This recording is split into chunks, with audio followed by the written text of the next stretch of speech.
Hello, hello, hello. Welcome back to the Chain Reaction Cointelegraph's daily show here live on X every single day at the usual time of 3 p.m. London, 4 p.m. Paris, blah, blah, blah, blah. But today we're 2 hours earlier because I wanted Marcus Tiernan, who is the guest you can see to my left. I don't know which side it is on your screen, but I wanted Marcus for a breakdown of everything that's happening right now. So if it feels sentiment is really, really low, and there's a lot of negative comments, a lot of discussions on X. So I wanted to get someone on the show today that can break this down. Marcus has been on the show before and done a lot of amazing analysis of the markets. So we needed a good markets guy. Where are you at the moment, Marcus? Japan? I'm in Korea. You're in Korea. So it's very, very late there. Couldn't do the normal time, had to have Marcus. So that's what we're going to be doing today. Gareth is still at Bitcoin Amsterdam, which is why I don't have a co-host. But essentially, I want to get a sense of what is going on now. So firstly, Marcus, thank you so much for joining us. I realize it is late in Korea. How are you? How are you doing? Yeah, thanks, Robert, for having me again. It's going pretty well. Obviously, we would love that the market goes up, but I think it was quite obvious that we would go down. We have called, I think, this, quite right, the last couple of weeks, really, and everything really changed after the, FOMC meeting last month, really. But I think we already came into the summer with a lot less steam, and I think, we have gone sideways for literally the last almost like 6 months. And our big theory in May really was already that we believed that the digital asset treasury companies would run out of steam, simply because we expected that Bitcoin's volatility would decline, and with the declining volatility, people would actually assume there's going to be less upside risk for Bitcoin itself, and therefore for anything that is Bitcoin proxy related.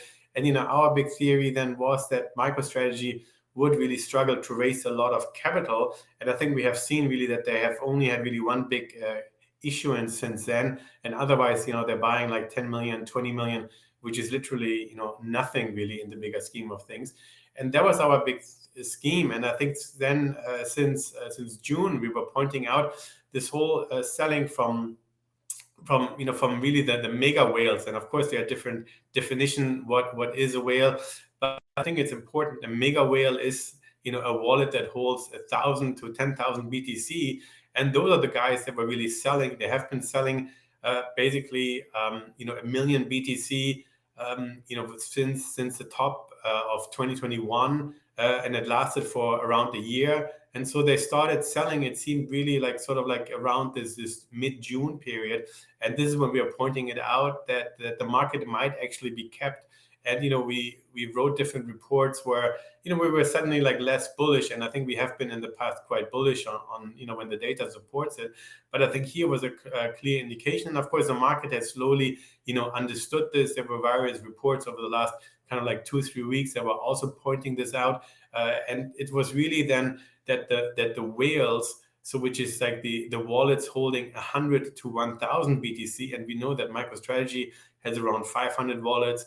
BlackRock has around 500 wallets, so they fall into the whales category, but not into the mega whales category. So there's a massive shift happening from the mega whales, from the OGs, from the early miners, really to the whales. But the whales were running out of steam, and first they were running out of steam because again there was less volatility. The DATs were really buying less, but also then there was this fatigue where suddenly the Bitcoin ETFs, for example, they had accumulated actually too many Bitcoins based on where the Bitcoin price was trading. And especially this was reinforced when we had the crash on October 10th. That was, of course, on the back of the Trump tariff threatening episode. And then, we had a lot of liquidations by the crypto native trader in the perp market. Everybody knows 20 billion were liquidated. But basically, when you consider that Bitcoin started at around 93,000 a year ago, and now we are at 95, 96,000, we are hardly up versus the Bitcoin ETFs. They're net long 25 billion basically. And of course, it doesn't really justify it at this level. And we can, overlay this basically the year-to-date performance with Bitcoin versus the Bitcoin ETFs versus the perpetual futures, open interest outstanding, and you can really see that the Bitcoin ETFs are sort of like, way up north and they shouldn't be there. And that was our theory then over the last sort of like 2-3 weeks, that after, Powell indicated that this rate hike in December that everybody penciled in was not a done deal. And, we actually had a view that there's unlikely going to be a rate cut really then coming in December, and that the pricing, that was kind of like expected of like 70% probability would come down to at least 50-50 into the meeting. And of course, that's what we have seen the last couple of days. But the interesting aspect here was really that the ETFs were suddenly selling since the FOMC meeting on October 28th. So they have really started to liquidate some, but of course gradually. And I think we have seen this, that during US trading hours, Bitcoin actually has more downside pressure, except today, because today we're going down, and I think today everybody realized this repricing of the FOMC meeting. But it was really since then, since the late October, that we have seen the Bitcoin ETFs unwinding a certain amount, but also that the Coinbase premium has started to turn negative, which is a sign that there is more selling during US hours by US investors compared to global investors. So that's why we think there is this trend going on, and I think that has pushed us lower. And of course, at one point, all these people are underwater. I think there is enough on-chain data that we can go through, but that's kind of like the lay of the land where we are right now, that we're coming into sort of like until December, where we have no real CPI data until the second FOMC meeting day. So there is enough cover, and I think we have calculated that sort of like three of the governors are probably in favor of a rate cut in December, but 6 are more on hold. So the likelihood that this is a 50-50 meeting is actually still extremely optimistic, unfortunately, in our view. And we think that's going to be priced out more. And that's why we were arguing that we're going to see more downside. This government reopening trade that we saw on Monday or Sunday already is going to be unwound very quickly. And then we're going to retest the 98,000, which of course we are doing already, and we have gone through it. And I think there's more downside risk if we go further from here. I'll leave it there. Wow, that's see, now you know why I moved the show to have Marcus on. That is a lay of the land, right? There's a lot I want to pick up on there. I think we'll come back to strategy because that's a big talking point. I think spot Bitcoin ETFs is a very interesting narrative. They're approaching their 2-year anniversary in January. They've brought in a ludicrous amount of money into the space. Yesterday, we saw the second worst day ever with $886.7 million in outflows. Now, that's obviously a massive number, but also in the grand scheme of things, kind of a tiny number. What do you think heavy outflows in the ETFs mean for the market? Is it just a symptom of wider low sentiment, or does it play in as a sort of cause for further downward pressure? Well, I think what it means is really, who is the marginal buyer, right? I mean, a lot of people talking about or have been talking about, the money supply. Everybody forgot about the money supply indicator now because it simply doesn't work. It works for usually 18 to 24 months, and then it breaks down for another 2 years before it works then suddenly again. And we have shown this in our research, that over the last literally 10, 12 years, you have this correlation where it works and correlation where it doesn't work. But it's not really the holy grail that a lot of people were pointing out. And our view was that we're actually coming into the summer, and it was a time for this correlation with Bitcoin to really break down, because Bitcoin follows not a linear regression, it follows a power law regression, really, where at one point there's enough liquidity in the system, let's say 90 trillion. Bitcoin can be anywhere between 20,000 to literally 500,000. So it's really like a steep climb in the beginning, and then it's really like a flat curve because it's again a power law. And that's kind of like where a lot of people base their analysis around. But what we try to follow who is really the buyers. So we look at a lot of on-chain data, and again, that was the switch that we saw from the mega whales to the whales. And the interesting aspect is that in previous bull markets and in previous peaks, we saw that the mega whales were actually suffocating the market. They were dumping a lot, and then that's when we crashed. But this time, they actually sold exactly the amount that the whales were willing to buy. So, for example, let's just say very simple: Microstrategy plus BlackRock, ETFs. They wanted to buy 100 Bitcoin today in the market. That's exactly how much the mega whales were wanted to sell, and we showed this how this was inversely correlated. Really, those two kind of like entities, and as long as there was this equilibrium, the market was going nowhere. And this was our like big theme really over the last couple of months, really, that we sort of like are in this range where we want to sell upside calls, we want to sell downside puts, and I think we sort of like came to a point where literally the buyers ran out of money. And I think the buyers ran out of money because they realized that, hey, Bitcoin is not following, the price of gold, for the simple fact that gold is usually an indicator for interest rate expectations, versus Bitcoin is more a sign of liquidity. But there was no real liquidity coming into the market, because the improvement we saw, for example, in this global money supply indicator that everybody quotes, the M2 indicator, was basically all the US dollar devaluation that we have seen initially in the beginning of the year. So it was not real liquidity that was entering the market. It was simply that the liquidity seemed more because the US dollar was going down, but there was not a lot of liquidity going into the market. And I think that's sort of like the mismatch that we have seen. And I think that's when probably some of the institutional buyers of Bitcoin, they probably kind of look at this now and say like, Bitcoin is up, let's say 10% year to date, but fund manager ABC has bought 20 billion. Maybe that's a little bit much, and there's no benchmark chasing that we see, for example, for the equity market. So Robert, if you are a fund manager but the Nasdaq is up 20% and you are up 0, well, you better buy some stocks now, otherwise you look pretty silly in front of your investors. But this is kind of the opposite for crypto or for Bitcoin holders, and let's say in multi-strategy funds.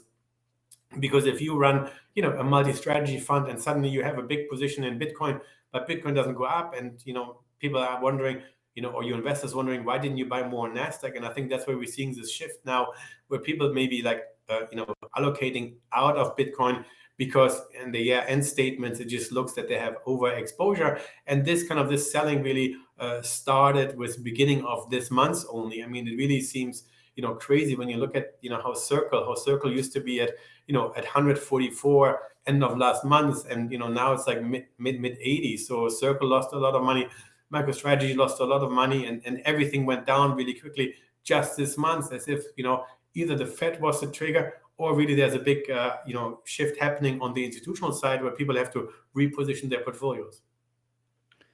Yeah, there's a lot. Again, there's a lot to unpack there.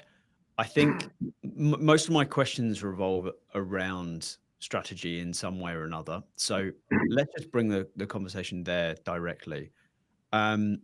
So strategy. I mean, I don't know if you've seen, but Michael Saylor just posted another one of his AI images that he likes, of him on a life raft with the Titanic sinking behind him, which I've just had an exchange with someone on X about, because I think that's a poorly timed image, and it's kind of unsettling in a funny way. Whereas they're saying, oh, it's the boat that's sinking, but still, the reason I say it's unsettling is Strategy's MNAV has slipped below 1. Now, there is some debate about this, but also kind of not really. So Strategy have changed their dashboard, so it doesn't show something like enterprise MNAV. You may have to break some of this down for me, Marcus, because that goes into the weeds for me and I don't fully follow it. Yes, it is. So I'm just looking at Protos. They said that the rapidly deflating MNAV still appears on strategy.com's homepage, albeit in a modified and more flattering variant, enterprise value MNAV. But I think from the other dashboards, it looks as if they hit 0.96 MNAV. There's an extremely viral X post at the moment, which is suggesting that this is the beginning of the end for Strategy, which I don't personally believe. But The reason they say that is they say it's the first time ever that it's dropped below 1, which isn't true. I think it dropped below 1 in both 2024 and 2023, and maybe some other instances as well. My question to you, Marcus, is how significant is this? Is it just par for the course and kind of a one of those metrics that people perhaps hang a little bit too much emphasis on, or is this really something that should take a lot of people's focus?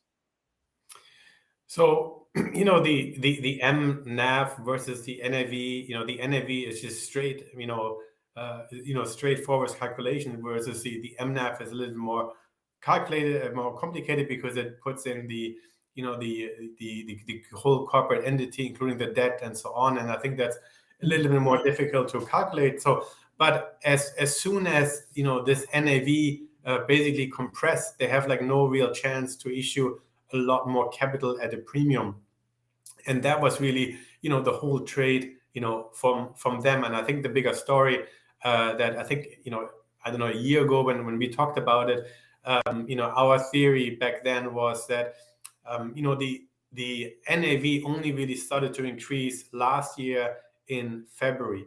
And what was the reason? The NAV went really up when Bitcoin went, north of 45,000, 50,000 per Bitcoin. So 45, 50,000, that's when the NAV really, exploded. And the question is, why was there suddenly so much demand? Because, everybody was more or less thinking that there should be no NAV premium, even because of, people can make a rational decision and buy, for example, the ETFs. And, why would you need to pay a premium?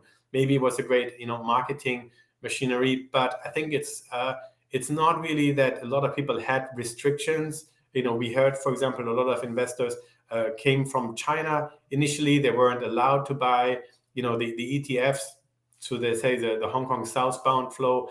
But I don't think that's a real story. I think the real story is that at $45,000 to $50,000, one Bitcoin is worth as, the average new car in the US, the average, salary of somebody who starts, after university in the US. So suddenly, people kind of like looked at it that Bitcoin is actually a little bit expensive, and nobody wants to buy a tenth of a Bitcoin, right? I mean, you want to buy a whole Bitcoin. You want to buy 10 Bitcoins. You don't want to buy like a quarter of a Bitcoin or less. And I think that's when people suddenly switched more into those proxies. And I think that allowed really MicroStrategy to really, expand the NAV. And of course, with an NAV expansion, it was sort of like this flywheel where basically the new shareholders were compensating the old shareholders, really. And we calculated it's around, I think they raised around $45 billion since August 2020. And out of the 45 billion, basically 17 billion were raised at the premium. So the rest was raised literally like 28 billion was raised from literally an NAV of 1, and then 17 billion was raised above it. And because we compressed now back to 1, this sort of like means that not MicroStrategy has lost the money has been lost by those investors that overpaid it, which is sort of like, an entry ticket to join the club. It's sort of like a donation to MicroStrategy. I don't think MicroStrategy is at risk here. MicroStrategy actually should be trading more in line now with Bitcoin itself without, a strong beta.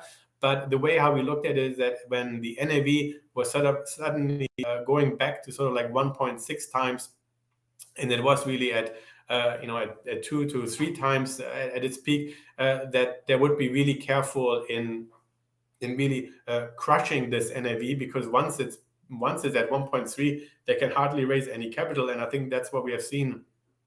And I think their strategy going forward is no longer in adding yield to the share price by issuing shares at a premium. I think they have to become more like like a hedge fund, more like an asset manager, thinking about call overwriting strategies, yield generating strategies. I don't think this will be at the end of it, but I think they have to really sit down and really rethink their strategy, how to generate yields, because the yield is no longer coming from shareholders that are overpaying it. And I think the interesting example here is, for example, in Japan, Meta Planet, The shares traded at one point around like $800,000 per BTC. This is how overvalued they were, and now they're basically trading like 10% below their acquisition price. The acquisition price is 107,000, per BTC, really. So retail investors lost tons of money there, and it's just quite interesting how this trade has really come to an end. And I think it doesn't mean it will be the end for treasury companies. It's just that they have to generate the yield in a different way. But of course, if you have a large asset or a large balance sheet, I think a lot can be done here. Interesting. Okay, I want to ask the kind of the big question that gets talked about a lot on X when it comes to strategy, and so I tend to only take my cues from people I trust, like you, when it comes to predictions and that sort of thing. But there's a lot of differing opinions on what price Bitcoin would have to hit for strategy to be in some sort of trouble, and perhaps looking to sell. Where do you think that figure is? I know it's pretty difficult to work out the exact number, but where do you think Bitcoin would have to fall to for strategy to be in some sort of hot water? Somewhere between 0 and 20,000 to be realistic. I don't think Really? there's As low as that? any I don't think there's any like worry about this. Again, I think it's really the new shareholders that have overpaid are the ones who really have lost the money. I think we calculated that something like 12 billion was raised in November last year, and out of the 12 billion, literally like 6 billion has been lost because it was all NAV compression. That was when the NAV was at its high, because some shares, and I think it was around November 20th last year when $40 billion traded in one day. So there was a lot of handover from old shareholders to new ones. And of course, the new ones have really, lost the money here. And it's just, somebody put in, $100,000 into MicroStrategy shares, and it's worth now 40,000. So this person sits on a big loss, and it's not really the company itself, but I think the company has around 8 billion in debt, so it's probably like 10-15%. It's not really that levered. I think theoretically. They don't need to pay a lot of dividends on their shares, on their convertible bonds, and all these things. So I don't think there's any real worry about MicroStrategy per se. It's just that this trade of really, generating yield per BTC is literally over. And I think what we have seen is only those managers that are, bringing something to the table because they're very charismatic, or they know very well the financial engineering, game, or they know Wall Street quite well. They have been able to raise a lot of capital. But there's a lot of NAVs where some guy is the CEO or the chairman, and nobody knows this person, and they don't have much following. And I think that's why they will not be able to raise a lot of capital. They were not able to really keep the NAV above 1. But I think somebody like MicroStrategy, they're very large. They have a huge balance sheet. I think the BTC can be used to generate some yield, but I think the upside beta is just gone. But I think there is, of course, one caveat, and the caveat is if MicroStrategy would be selected to be part of the S&P, which I think is a potential probability that is not, non-zero here, I think, because, we have seen, the previous time was, of course, Robinhood in September, and in May it was Coinbase. So it's almost like if you add like one crypto company to sort of the S&P 500 to slowly start building, a 12th sector of the NAP, of the S&P, for the digital asset companies. I think then you need to start to select, another one. And I think if they would, be selected, I think then the stock can probably rally, 50% from here, which of course is not much because we are like so low now, in the 200s here. But I think that it can be potentially the case because, they have, of course, a large balance sheet. The company, the shares trade a lot. And with the NAV now back to 0, I think it's sort of like justifiable, for the committee to actually, select them. It's of course more difficult to do this when the NAV trades at, a 200% premium versus now at flat. So that's why I think, I wouldn't really rule this out. I think, for example, call spreads are relatively cheap because the volatility, had declined over the last couple of weeks, as well. It used to trade at like 200% and it came back to like 50%, so it's relatively cheap. But that's sort of like when we come into December, I wouldn't rule this out, and maybe it would be time to sort of like buy the dip. But I don't think it's really any risk really that the company would need to sell some BTC here. Okay, that's interesting. There's a few things I want to pick up on, but I think one of the emerging narratives right now is something I discussed on yesterday's episode with Zappo Bank, and that is this yield from Bitcoin. I think increasingly, and this isn't just institutions, but individual investors, retail as well. If they're holding their Bitcoin and they don't want to sell it, they believe in Bitcoin, they believe it's going to go much, much higher. Um, they still want something from it, because holding Bitcoin has been a pretty thankless task if you're just hodling it. And they've now started, Zappo, have started offering, I think it's between 3 and 4% yield on average on Bitcoin if you commit it to their fund.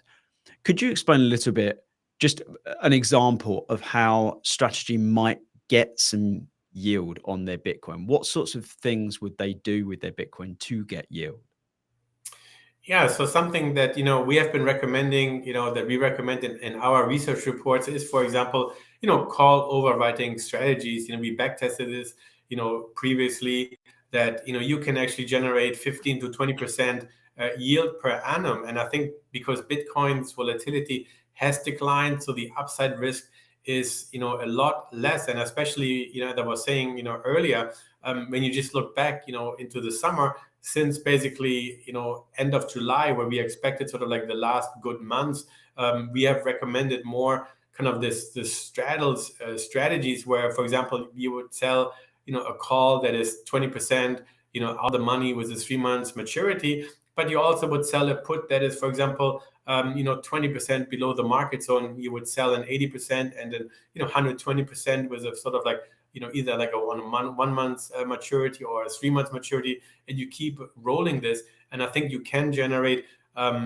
easily, I would say relatively easily, 10% per year. And I would say you can actually come closer to 15 to 20%, especially if you time the market a little bit and look at it more like a hedge fund, more realistic. When should you be long, when should you be out of the market, when should you be hedging the market, and I think it's very interesting that we called actually the low of this Bitcoin bull market on 28th of October 2022. So this was like we were sub 20,000 back then, and that was when we came out with a big report. And since then, actually, we have seen a couple of small, short, parabolic moves, and then a lot of sort of like sideways moves. And I think this is something we have seen, for example.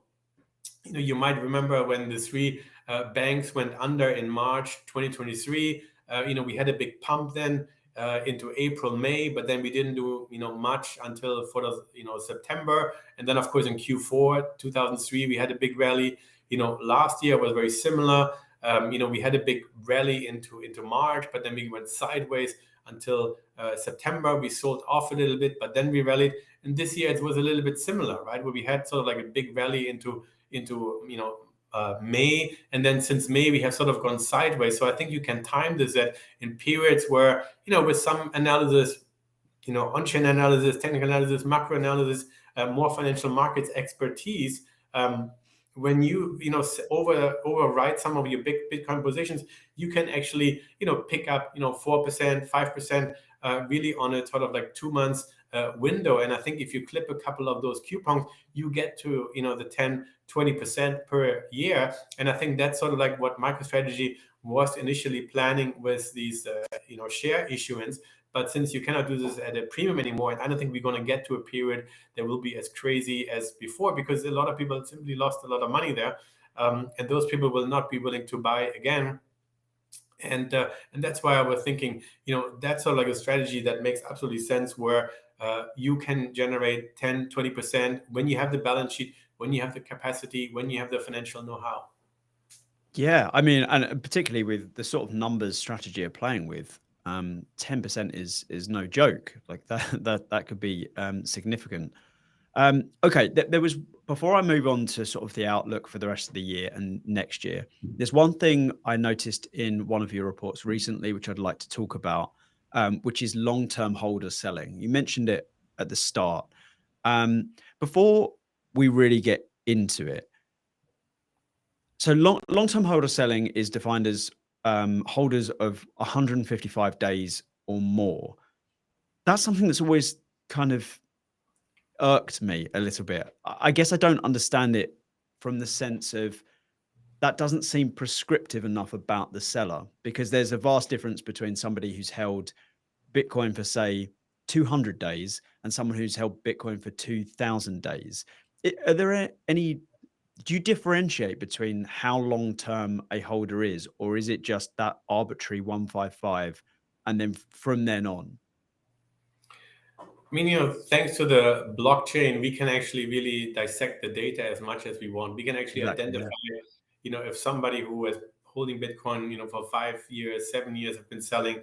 I don't think really that matters too much. I think what's actually more interesting is really that these short-term holders, which are more, call them the speculators, you know, their average entry price has been 113,000, and once we really broke that, that was really for us the level, you know, and we have really warned, you know, until our, you know, subscribers became, black basically, you know, they couldn't see anything anymore, because we wrote about this so often, how important this level was, because historically, once we break this level, everybody who is underwater is just praying, you know, please get me back to zero. Let me get out at flat. And that's even when Bitcoin rallies from below this level back to flat, basically, or goes a little bit above it. There's still a massive sell wave coming then, because people who just like, you know, thank God, let me get out of here. And that's usually when this wave actually really accelerates lower. And I think we have seen this in previous episodes. It usually takes, you know, a big macro catalyst to push us through it. And I think this is, you know, very similar here as well, where once we broke through this level, it was very difficult to get above it. And I think that's why we kind of kept accelerating. It's not necessarily that the long-term holders per se, of course, it makes, you know, the great headlines, but it's more that the short-term holders were underwater, you know, plus the futures leverage that has been like really cleaned out. And I think that's kind of like more from a technical and tactical perspective. I think quite the development here. I think a lot of people that buy Bitcoin are underwater. They tend to kind of keep it because, you know, you buy Bitcoin 100,000 and now it's at 90,000. You know, you probably say, well, I don't want to sell it here. I don't want to take the loss because, hey, I should keep it. So you will naturally become a long-term holder automatically if you're underwater. But what we tend to see, and I think that's why this metric is quite interesting, is usually these so-called long-term holders, they tend to buy when Bitcoin is consolidating. They tend to buy when Bitcoin starts to rise. And when Bitcoin then starts to accelerate, they start to take profit. But what we rarely see is that when Bitcoin goes down, that they are also selling. So we have seen this, for example, the last time in size in April 2022, and this was kind of like the period where, of course, we're sort of like where Luna was about to go under, where 3AC went under, and that was sort of kind of like a period where Bitcoin was at like 40,000. You know, we came from 65,000, so you could have said, well, we corrected already a lot, and back then we gave a presentation where saying like if Bitcoin would go down its not natural bottoming path, we would see another 50% decline here for the next 6 months, and we were right on the 6 months. But of course, we went down. We went from 40 to 15,000 or to 16,000. So there was actually a lot more decline. But the interesting aspect was that just as now we're seeing the long-term holders selling, but of course now the selling might be different, because now some of the OGs are saying, you know, we entered Bitcoin for different reasons than what it is, what it has become. I think there's a lot of excuses, and of course, you know, somebody was saying that this is sort of like the IPO moment for Bitcoin. It sort of reminds me of all the SPACs that are IPO'd, and they just went down. I think that's the wrong comparison here. I think it's more that Bitcoin is going now into the hands of sort of like macro tourists instead of like the stable hands that were buying Bitcoin forever. And I think that's why we are more at the tune of, what the central bank is saying. If, for example, there is a sign of liquidity coming in, and of course, everybody looks at the Treasury General account, if that sort of like releases liquidity. But it sort of reminds me also of April this year, when the TGA was also quite high, and sort of like, was pumping liquidity into the market. And, it took actually between the peak when the TGA was very high in early February until early April, until it was sort of like drained or found its bottom. But there was also the period when Bitcoin only found its bottom. So Bitcoin doesn't react immediately. It might react, with some time, because it's the liquidity that matters is more sort of the real money that goes into Bitcoin, that can be measured through the ETF, that can be measured through the futures, that can be measured through on-chain data, really. And I think that has been really running out of steam, and that's, I think, where we were so vulnerable to go down. Interesting. I think the best question to follow that up is about the bottom for Bitcoin. I know a lot of people are wondering that, at least in the short term. We're still sliding. I'm watching that ticker behind me is now into the 94s. Where do you think the local bottom is now? Where do you think we're going to slide to? I must say, it's very, very difficult to say right now, because we are accelerating. I think there were a few interesting aspects here. So first, when Bitcoin went down to 108,000 from, of course, when it came from 115, and then we gradually ticked lower, we took out very important on-chain data points that usually indicate that we are in a bear market. And I think there's no debate about it. It's just really like a rule of thumb. If the light is red, you stop, and if not, it's a sort of like a bull market. But I think we crossed a lot of those lines, and we came out with a report where we had like 10 plus of those indicators, and they all switched negative. And when we got to, for example, 108,000, this was really when, as I was saying earlier, that the Coinbase premium suddenly stayed negative, which was almost like persistent selling. And I think that's why we're always seeing the selling during US hours. And while many people are arguing that the 100,000 number is not an important number, I think it's quite important not only from a psychological perspective, but because so many Bitcoins have actually changed hands between 100,000 and 126,000, that what I think what a lot of people didn't understand was that in sort of August, September, they were puzzled why Bitcoin didn't go up, because we heard the ETFs were buying and the ETFs were quite active, but nobody was really looking at these what these mega whales were doing, that they were actually selling. And as I was saying, Bloomberg had a story about our report in July about it, and sort of it kept on going. So there was this massive distribution. So what has actually happened is that a lot of Bitcoins, and I think we're talking about something like 4 to 6 million Bitcoins, have actually changed hands over the last 6 months at these levels. So they are in newer hands, and these hands are not the ones who bought Bitcoin at 20,000 and they don't mind if it goes up or down 5,000 points here. They are really in the hands that have bought Bitcoin at, again, the people on average that bought Bitcoin the last 155 days. Their entry level is sort of like this 111, 112,000 now. So they're underwater by 10%, 15%.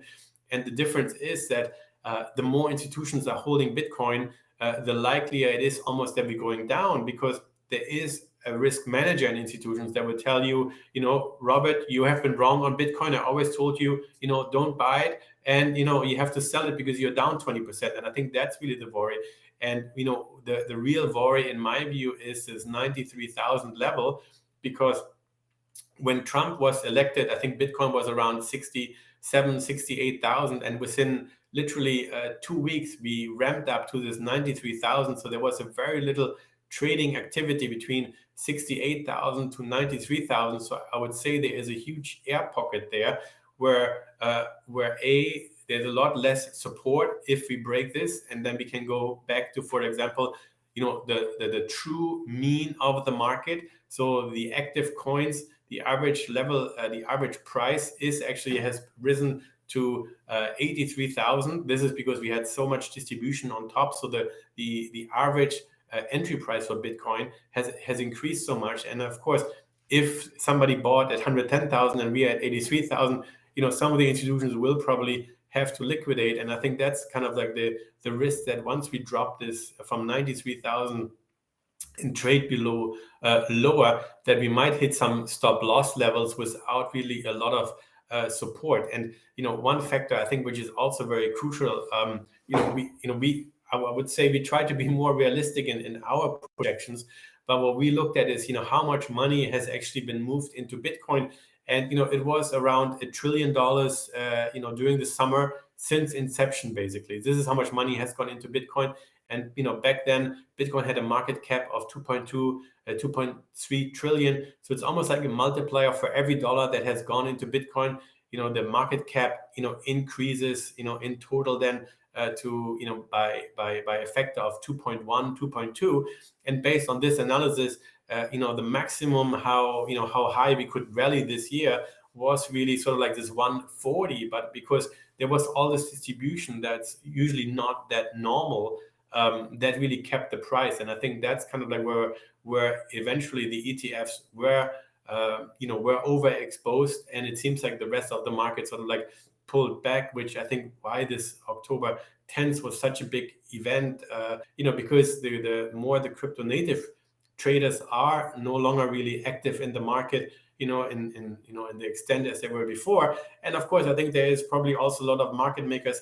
They probably have some losses, because we know, for example, that Binance's insurance fund lost $200 million during this event, and it's extremely unlikely that an exchange fund would lose money during liquidations, unless really the market and the prices they gap to levels where they cannot be liquidated. And the $200 million is a huge factor. And I think the bigger aspect, and it's interesting that we haven't really heard too much about it, but all the exchanges had basically 90 to 95% long liquidations, which of course makes sense, because when we crash, people that are long should be stopped out. But Binance ratio of liquidations was only 59% long, so meaning they have 41% of all the basically people that were stopped out, they were also short. So they have really matched the longs versus the shorts. So somebody really has lost a lot of money here, and it's not just the $200 million in the insurance fund. And I think that's why probably we seeing this little impaired risk taking, and this was sort of like our view coming out of this October 10th period. Plus, of course, a lot of the trend signals that we follow, they switched bearish also right after. And I think that's why we sort of like we lost the crypto native traders. We were sort of like just running out of the tail of the ETF holders, because we lost already the DATs a couple of months ago. So the only people that are really trading in the market, you can almost argue, were some market makers here and there, but all the ETFs, and the ETFs, they seem to have stopped buying really since the FOMC meeting in October. And I think that's sort of like how the circle is like squared, that we are really without a marginal buyer here, versus ETFs are looking for a seller, and that's why we're going down, unfortunately.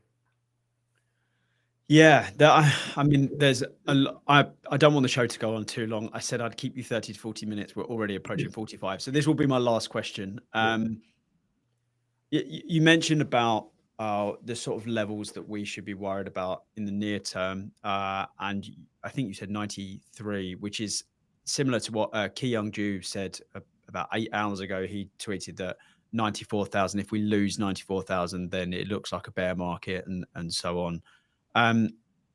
As for 2026, what's your feelings toward it at the moment? There's obviously a lot of debate. We've had it. We even had it last time you were on the show, I think, which is about whether the 4-year cycle is in any way intact, which seems less and less likely. But if it is, then 2026 could be a rough year. It could be a bear market year. But then there are plenty of people that think that the institutional adoption of Bitcoin and of crypto has changed the game, and at least as well as compressing volatility, it's kind of extended the cycle into this super cycle. What are your thoughts, and what are your sort of feelings towards 2026? A lot will happen, a lot can happen. I think I'm not too bearish for next year. I'm not a big believer in the 4-year cycle, because the 4-year cycle is based on supply, and Bitcoin is really defined by demand and not by supply. It's not then suddenly there's less Bitcoin that, suddenly the price goes up. It's not that the miners can set the price and, people are willing to pay for it. So it's really more, a new narrative, a new story, bringing in more people, and, making therefore Bitcoin more, valuable. Having said this, we know the Fed is going to become, definitely more dovish next year. I think that's going to be, a big story. We know the U.S. and the U.S. debt is literally exploding here. Since Trump raised the debt ceiling, or Congress raised the debt ceiling, by 5 trillion, we have already, used like 35% of that in literally like 3-4 months really. So I think that's really like a story. The big worry is if the US dollar stays strong. I think we have shown this in some of our reports really, that if the dollar rebound, that's usually quite negative for Bitcoin, and we are very close to triggering actually this signal. We have not triggered it yet, but usually there is a good probability then we're going down for the next 6 months basically based on this indicator, and it worked 4 out of 5 times going back the last 14 years really. So it's really a strong indicator from a macro perspective.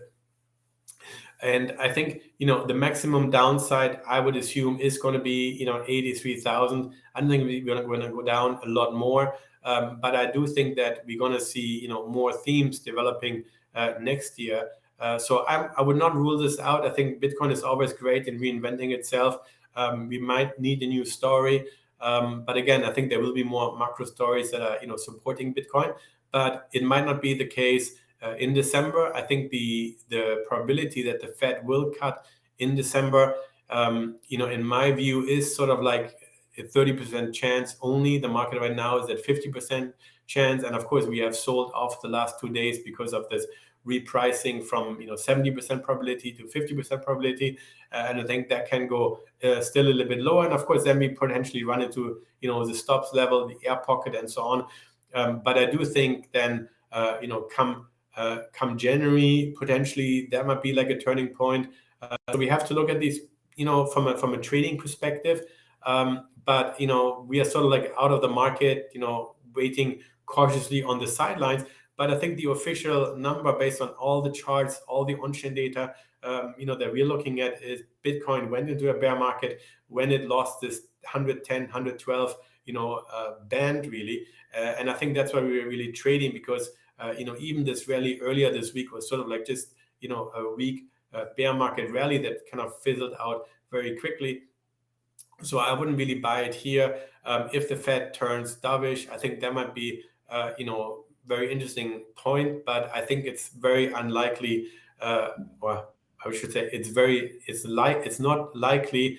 As I said, maybe only 30% probability that they will turn dovish in December. If not the case, then we have to wait for January, but I think there will be another time, and maybe the returns are only 20-30% in these mini cycles that we have to trade, but I think that's definitely the yield we can generate. And I think we just have to be realistic in terms of the money flow. We have to follow the money flow, and if the money comes in, we can join the party. If not, we rather stay on the sidelines and watch the market as today. Amazing. Well, Marcus, I've taken you well over time, and I know it's very late in Korea. So thank you so much for coming on. Again, I realize it's not exactly a convenient time for you. What time is it there now? 10 o'clock or something? 11. 11 o'clock. Well, I mean, that's dedication. You've come on the show this late. Thank you so much for coming on, Marcus. We'll no doubt have you on in the future, but I do really appreciate you joining us. Thanks for having me. Okay, that is it for another episode of the Chain Reaction, Cointelegraph's daily show here on X, usually at 3 p.m. London, 4 p.m. Paris, 6 p.m. Dubai, and 10 a.m. New York, if all the clocks have changed, which I think they have. But today we had to do a special episode. We had to get Marcus on, and now you know why. So thank you very much for watching. If I haven't checked the chat, but if you have any comments or thoughts or questions for Marcus, just comment on the broadcast and we will get back to you, or tag me. Just send us out some tweets. And if you enjoyed the show, please make sure you like and repost it so it gets out to a lot of people. I see we've got about 14,000 people watching. So that's a very, very popular show for us. And we will be creating some clips from this. But that is it for another week. So thank you very much for joining us. We will be back normal time on Monday. We've got some great guests already booked in next week. But have a good weekend, and we'll see you again Monday.